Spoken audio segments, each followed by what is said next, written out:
বাংলা চলচ্চিত্রের এক প্রিয় নাম, বিশিষ্ট পরিচালক সিভি জামান আমাদের মাঝে আর নেই। দীর্ঘদিনের অসুস্থতার পর আজ শুক্রবার বেলা ৩টায় রাজধানীর একটি হাসপাতালে শেষ নিঃশ্বাস ত্যাগ করেছেন। তার মৃত্যুতে চলচ্চিত্র ও সংস্কৃতি অঙ্গনে শোকের ছায়া নেমে এসেছে। 1966 সালের লাহোরের ফিল্ম ইন্ডাস্ট্রিতে সহকারী পরিচালক হিসেবে ক্যারিয়ার শুরু করা সিভি জামান প্রায় 3 দশকের ক্যারিয়ারে বাংলা চলচ্চিত্রকে দিয়েছেন একের পর এক কালজয়ী সৃষ্টি। উজান ভাটি, ঝড়ের পাখি, পুরস্কার, শুভরাত্রি, হাসি, তার নির্মিত প্রতিটি সিনেমাই যেন একটি জীবন্ত শিল্পকর্ম, যেগুলোর গল্প, চরিত্র এবং সুরগুলো আজও দর্শকদের হৃদয়ে গেঁথে আছে। গত 13 ডিসেম্বর সিভি জামান বাথরুমে পড়ে গিয়ে গুরুতর আহত হন। কিছু সময়ের মধ্যেই তার শারীরিক অবস্থার অবনতি ঘটে এবং কথাবার্তা অসংলগ্ন হয়ে ওঠে।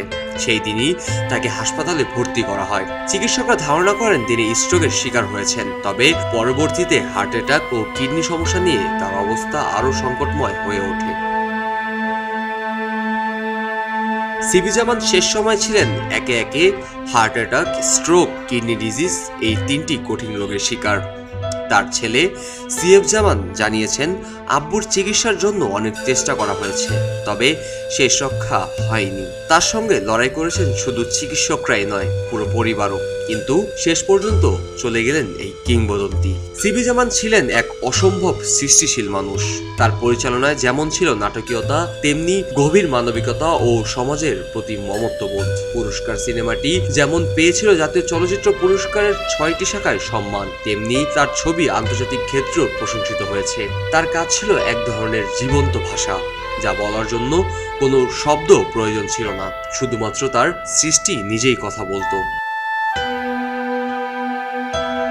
এমন একজন ব্যক্তিত্বের চলে যায় শক্তি তার পরিবারের মধ্যে সীমাবদ্ধ নয়। এটি গোটা চলচ্চিত্র জগতের জন্য একটি অনির্বাচিত শূন্যতা। চলচ্চিত্র শিল্পীর জন্য সিভি জামান ছিলেন এক অমূল্য রত্ন, আর তার চলে যাওয়া মানে একটি ঐতিহ্য হারিয়ে যাওয়া। সিলেটের শাহজালাল দরগা শরীফের কবরস্থানে তাকে সমাহিত করার ব্যবস্থা করা হচ্ছে, যেখানে তার পরিবারের অনেক বছরের পরম্পরা অনুসরণ করেই তার শেষ যাত্রা সম্পন্ন করা হবে।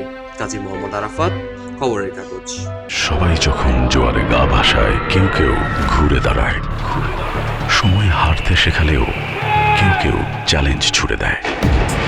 পক্ষপাতের ভিড়ে আজ থেকে কোনো পক্ষ নয়, খবর হবে নিরপেক্ষ। বানোয়ার তথ্যবাদ, খবর হবে নিখাদ। ভেঙে গুজবের শিখ, খবর হবে নির্ভীক। এলো খবরের কাগজ, নিখাদ, নির্ভীক, নিরপেক্ষ।